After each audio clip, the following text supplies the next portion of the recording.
আমি তো একবারে ভালোই পাই। মুখ্যমন্ত্রী শুভেন্দু অধিকারী যে নিয়মগুলো বার করছে আমি একবারে ভালো পাই।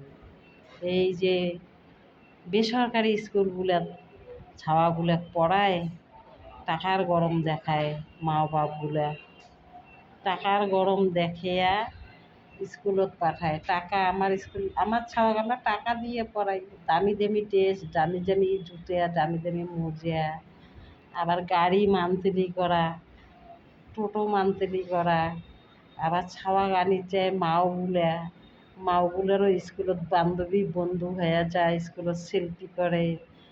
যতক্ষণ ছাওয়াক ছুটি না দেয় অতক্ষণ মাগুলো স্কুলে আড্ডা মারে, সংসার নসার তল যায়, শাশুড়িগুলো সংসার সামলায়।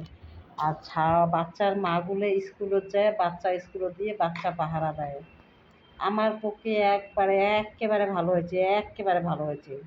গরিব মানুষের ছাওয়া পড়াশোনা করবে না, প্রাইমারি স্কুল যায়, দিদিমণিগুলো সেলফি তোলে, ছাওয়া খেলাধুলা করে, পড়লে পড়ে, না পড়লে নাই।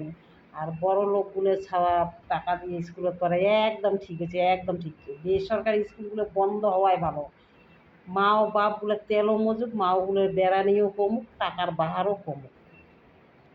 ঠিক কর নাই বন্ধুগুলো, ঠিক করছো। আমরা মানসি হই নাই, আমার ছাওয়া মানসি হয় নাই।